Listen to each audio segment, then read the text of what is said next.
Hello everyone, I would like to welcome you to our e-mobility webinar. The agenda for today is the following. We will talk about why do we measure power in electric vehicles. In the first part of the webinar, my colleague Darren will take you through the setup of the power module in the Dewesoft software and various aspects of the voltage and current signal acquisition. We will then go into the e-mobility demonstration with our 8-channel XHS and talk about some aspects of the in-vehicle measurements. In the end, we will show you how the superheroes do it. Any electric powertrain component starts as a concept on the drawing board and makes its way through a design and simulation process into reality. To evaluate the reality against the design and simulations, comprehensive testing and measurements are vital. To that end, test engineers need to carefully consider the complete measurement setup, from the selection of sensors for acquisition of different signals to the acquisition device and the analysis of the acquired data in the software. This happens on multiple stages, both on a single component level and finally on the finished product level. Today we are going to take you through all the stages of the testing process. I will now invite my colleague Darren to talk more about why do we need to measure power in the first place. We are always up for a challenge.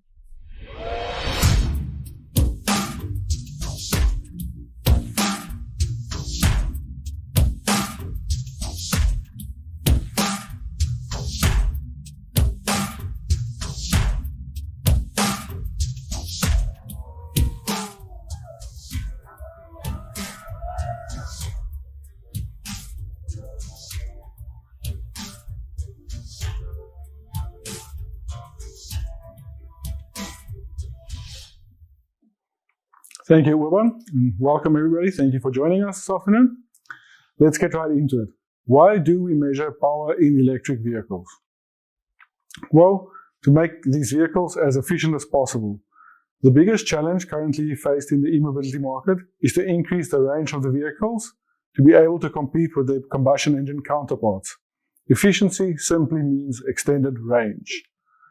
It is a simple math problem. The amount of power that the system delivers divided by the amount of power that had to be added to the system to deliver said power is my efficiency. But is it actually that easy? Well, no, it's not. So, how do you keep the amount of power input as low as possible while extracting as much power as possible?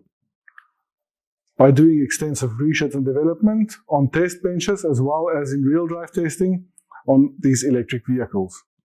This is to ensure that all the components in the vehicle are as efficient as possible, both as single components and as a whole system.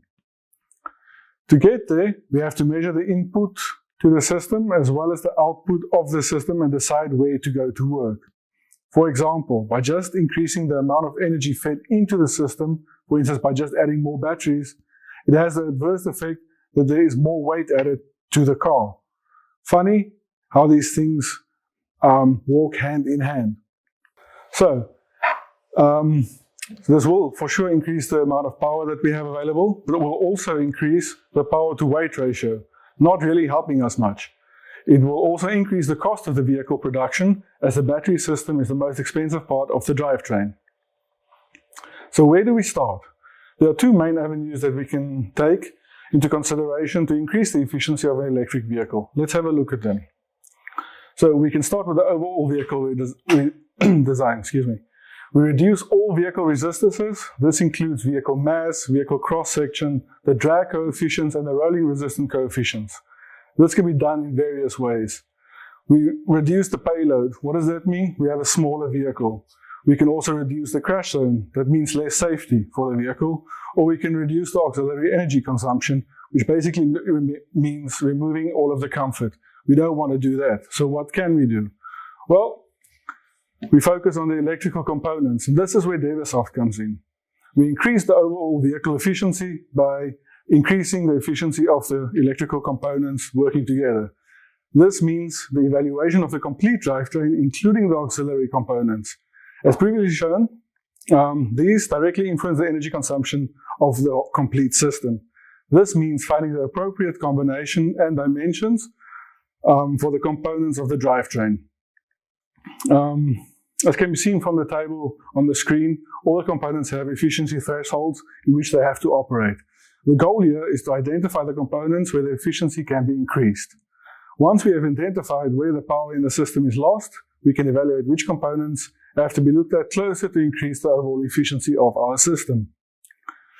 So where should we measure? Well, in order to assess the amount of power that is consumed by the system, it's also imperative to measure the main consumers and the losses that we have in our system, as these play a large role in the overall consumption of the vehicle itself. Energy within the system is limited, and we want to utilize every single cell of energy that we have available as best we can. So we have multiple main power consumption units in our vehicle, which operate at different voltages and currents, which need to be measured. We need to measure the power that's delivered to the actual vehicle, so the input from our charging system. We need to measure how much of this electrical power actually gets delivered to the battery. Then we need to measure how much power is delivered from the power distribution unit to our auxiliary units, to our frequency inverter, to the radio, the consumption of low voltage consumers such as the radio. We need to do other auxiliary consumers that take a lot of power, such as the heater or the AC when it's hot. And we need to measure then the overall drivetrain power as a complete system. These are just a few of the main consumers that influence the overall efficiency of our vehicle. Another fact is that we have multiple application areas. Usually when we think of electric vehicles, we usually only think of battery-powered electric vehicles. But there are other vehicle types which are also classified as electric vehicles, such as hybrid and hydrogen-powered vehicles. There are also different drivetrain topologies, as we can see. We have single motor, dual motor, and in-wheel motors for electric vehicles. With the modularity and flexibility of Dewesoft devices, we can measure them all, and then some. For hybrid vehicle analysis, we can combine the power module and the combustion analyzer from Dewesoft to work congruently for an optimal hybrid vehicle measurement. So what does the Dewesoft Power Analyzer actually bring to the table? Well, the Power Analyzer from Dewesoft combines multiple instruments in a single product, such as a power analyzer or oscilloscope, a FFT analyzer, a power quality analyzer, a transient recorder, a data logger, and a powerful post-processing tool. This is because Dewesoft has the ability to store all raw data at the full sampling rate. So when a certain parameter or calculation was forgotten during the measurement, it can be added post-measurement and recalculated. This eliminates the need to redo measurements. Let's quickly look over the power module itself within the Dewesoft software. How do I actually select the power module? Well, to add the new power module, click on the plus button on the main dashboard, then click on the power analysis button. By doing this, the power icon will be available on the main dashboard. You then click on the power button on the main dashboard and you will be taken to the setup screen.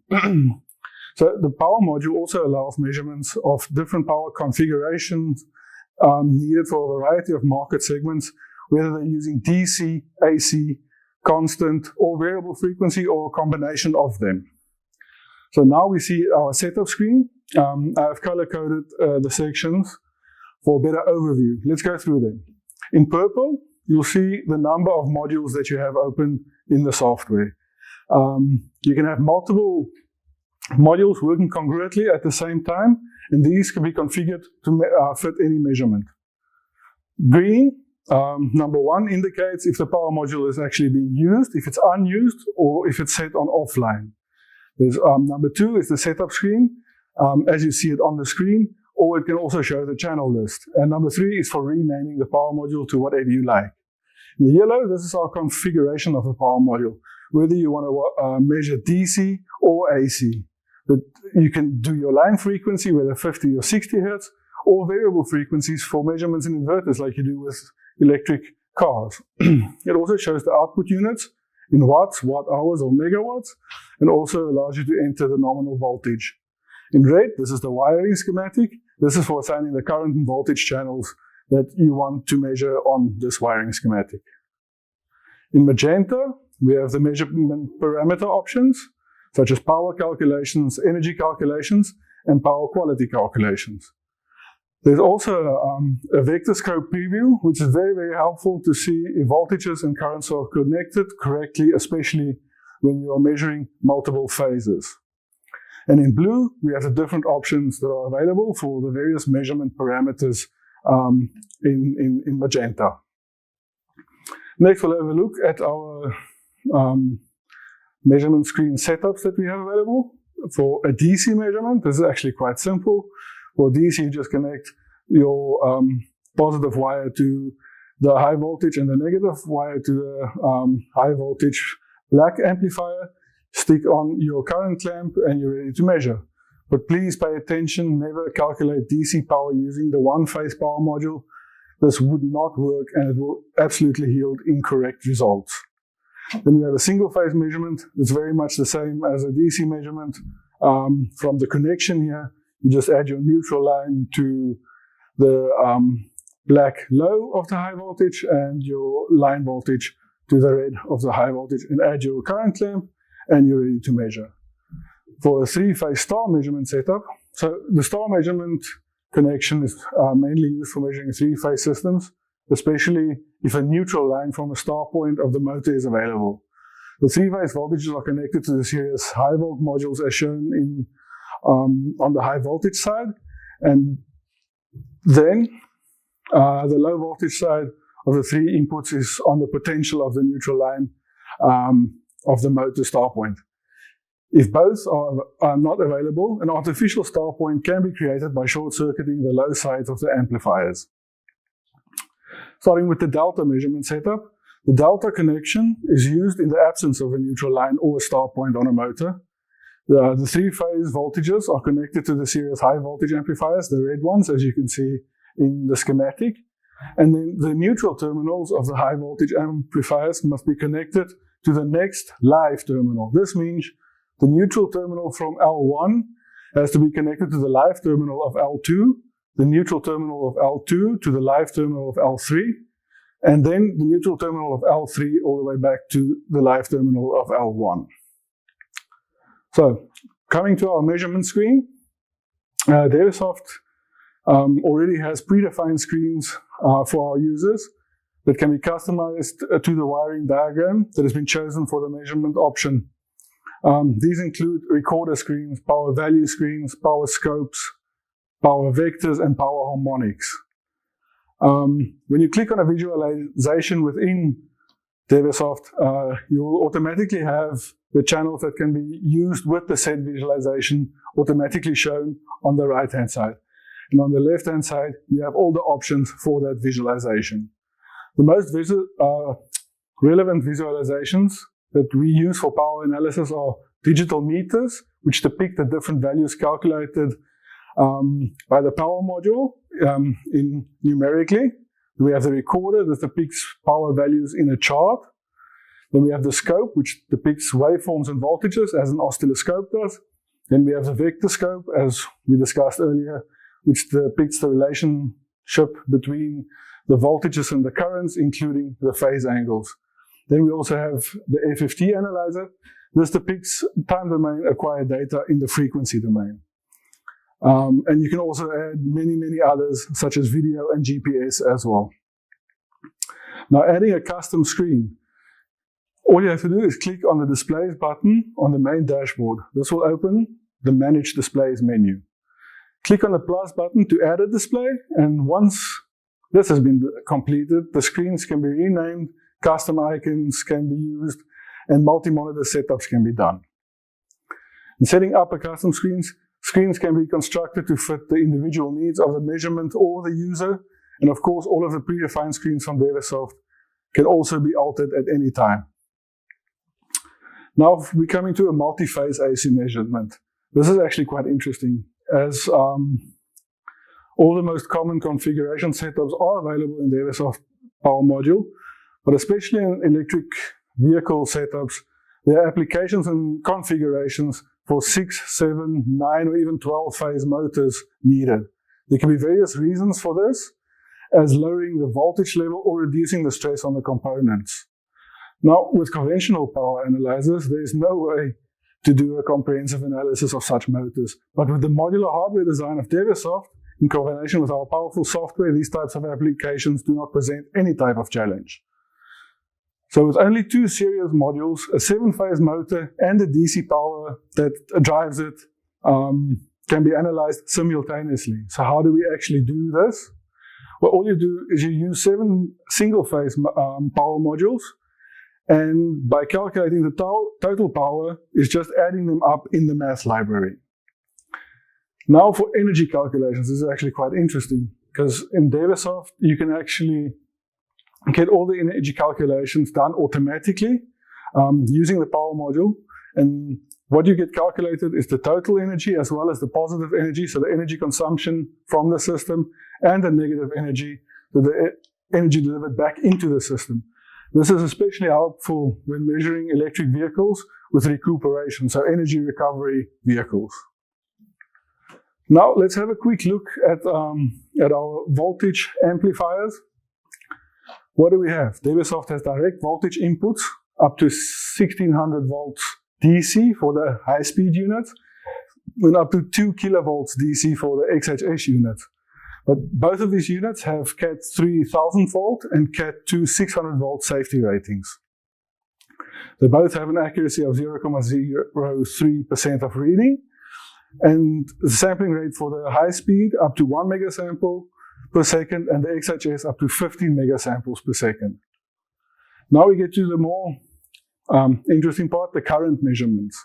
So these are current transducers which you see on your screen at the moment. So what is a current transducer? Well, current transducer is a device that converts alternating or direct electrical signals into a proportional industrial standard electrical signal. A simple current transducer can be broken down into 4 main components, namely a power circuit, a conversion unit, a conversion circuit, and a sense component. So as the current flows, the sense component will detect the signal. It then passes the conversion unit, where the measured signal is converted into a parameter that the measurement device then measures.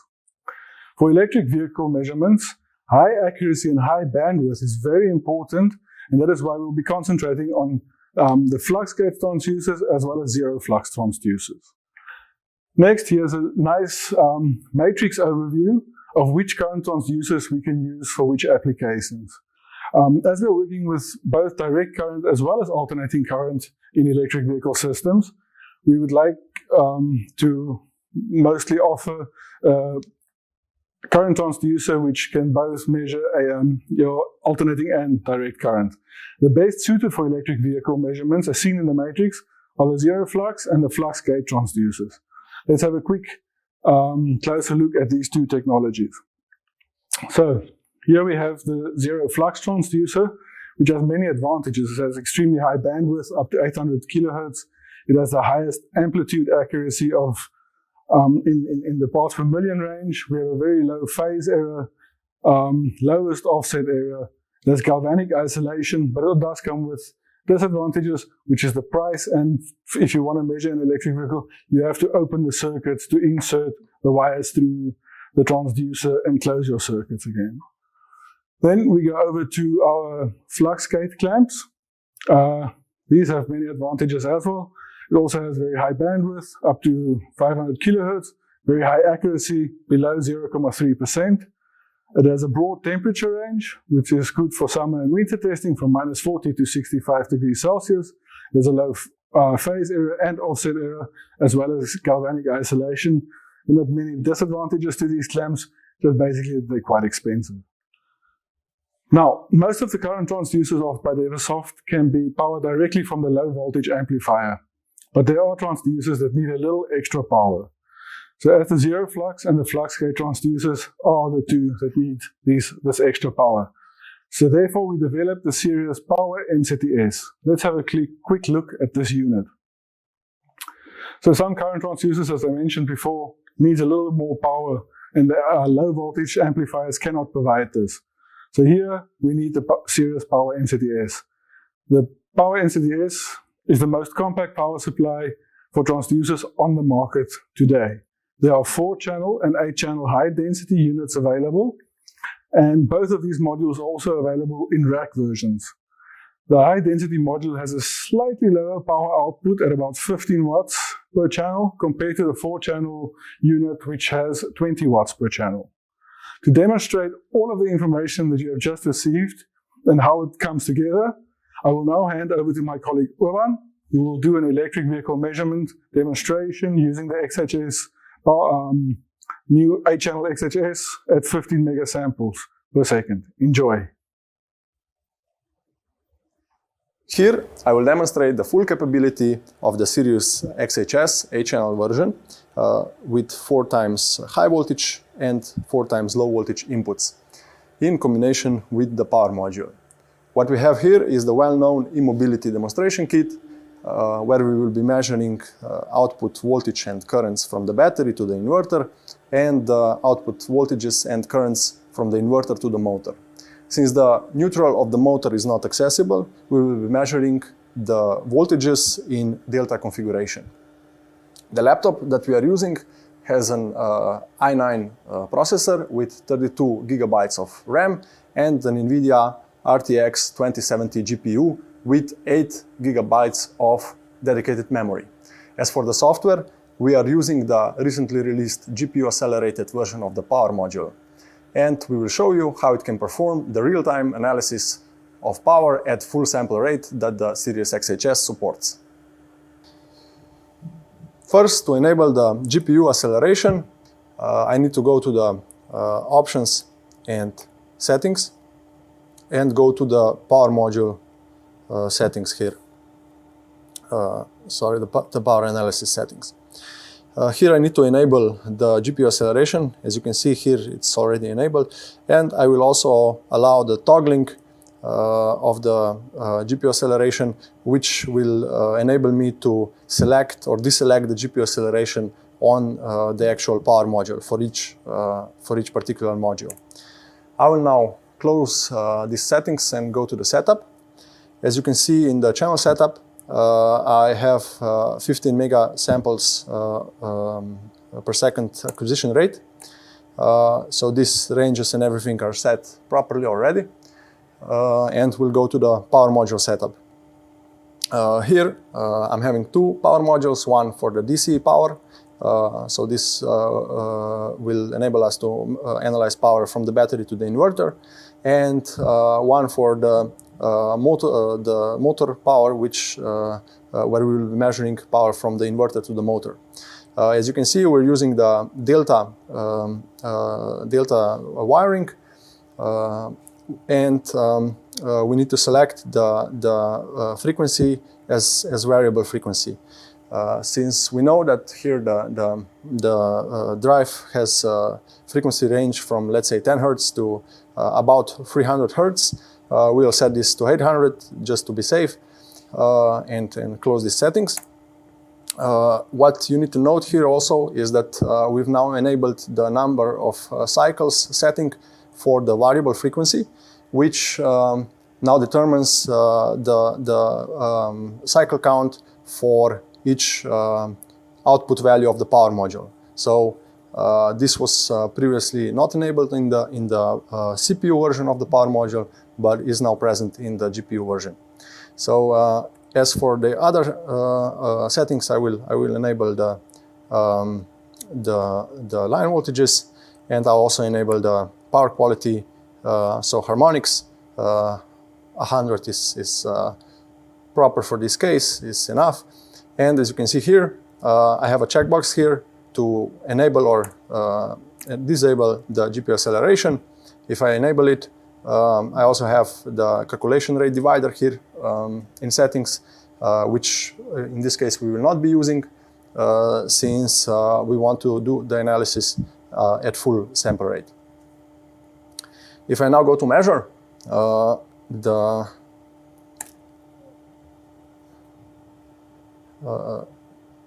Dewesoft will initiate measurement, and the measurement is already running at 15 megasamples, and also, of course, the analysis. I will now power on the remote just to see if this works. It does. Okay, and here we go.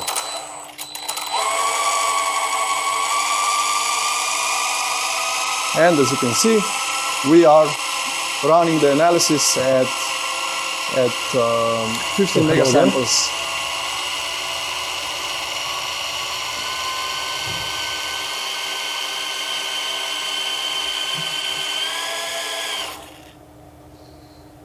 Okay, I want to warn you that if you want to be storing at this high sample rate, you need a fast solid-state drive and also enough of it, because the data rate is really quite high and it will fill up your disk quite fast.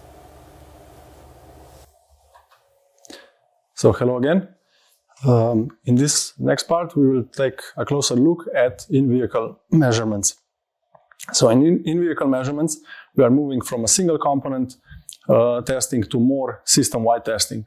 It is normally the case that the particular components were tested in isolation before the integration, and it is now the case that we want to evaluate them in a complete system, or at least in an integrated subsystem. So for example, we want to evaluate the complete drivetrain efficiency as close to the wheels as possible. In component testing, the efficiency of a particular component is already determined. Now, if something changes, normally the component goes back to the test bench, and in most cases, it is hard to, because in most cases it is hard to access certain areas in the integrated subsystem. For example, on the image right, you can see the drivetrain of the Tesla with a motor, inverter, and a gearbox integrated into a single part. So in this case, we cannot access the part between the inverter and the motor to measure the, let's say, the output currents of the inverter. As we're looking at the complete system, we might be interested in measurements beside power.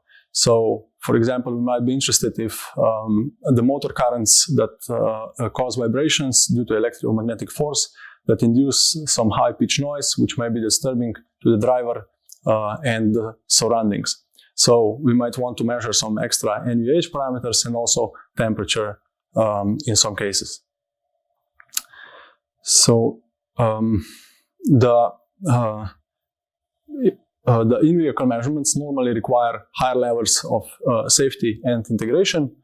The device needs to have an extended temperature range, since a vehicle can be tested in summer and winter conditions. Obviously, ruggedness is a factor. The device needs to be able to withstand dust, water, and shock. And also, on some cases, we might have multiple motor configurations, which also means multiple inverters. And of course, DC connections from the battery to the inverters. And of course, the system needs to be able to scale up and to collect all these measurements and sync them.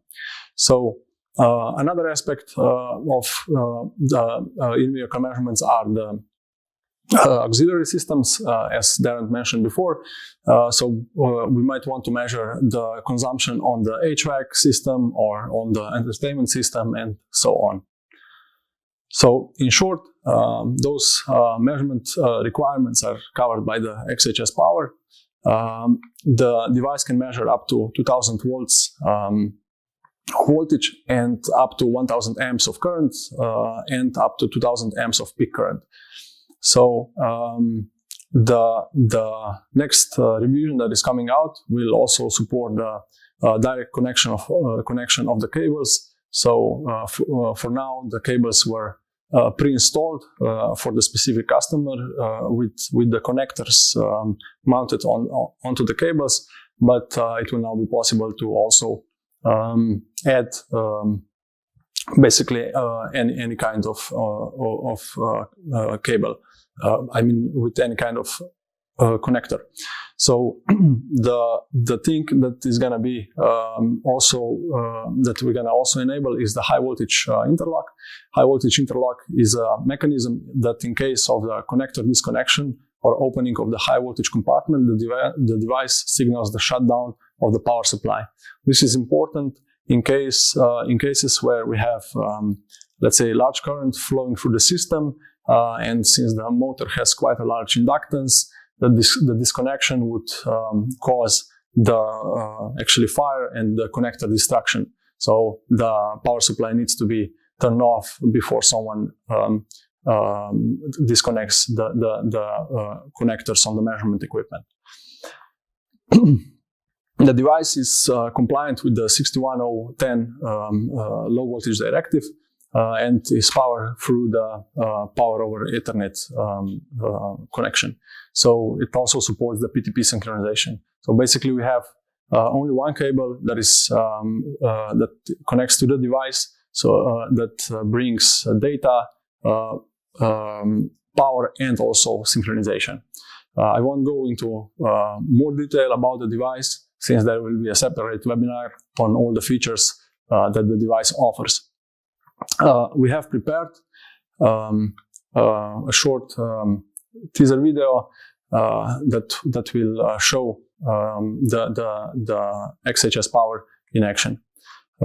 Just before that, another important thing here maybe to mention is that the XHS power measures the current in a conductor without the shield. So the shield itself is removed, is circumvented through the DCCT technology. And the shield, because the shield itself can influence the measurement by displacing the phase of the signal and also smoothing out the signal itself. So we sort of have some low pass filtering between the conductor and its and the shield. So for accurate measurement, for accurate AC measurements, it is good that the shield is removed, and this is the case in the XHS power.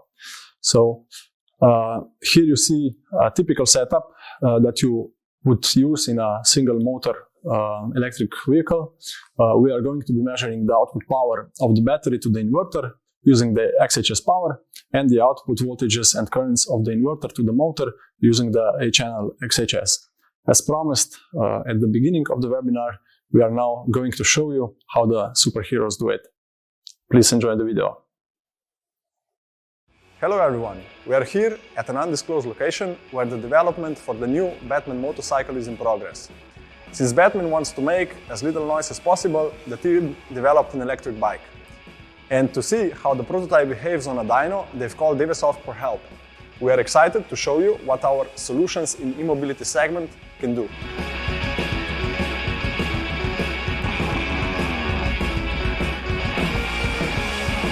What we have here is an electric bike with an in-wheel three-phase motor that will deliver up to 120 kilowatts of power and up to 1,500 Newton meters of torque. This will accelerate the motor up to 100 kilometers an hour in under 3 seconds, and the motor has range of 250 kilometers. Motor itself is supplied through a single inverter that is powered by a battery system at 400 volts, and we've put our brand new XHS power in between the battery system and the inverter. To investigate the dynamic behavior of the inverter, we've used our series XHS to measure the output currents and voltages of the inverter.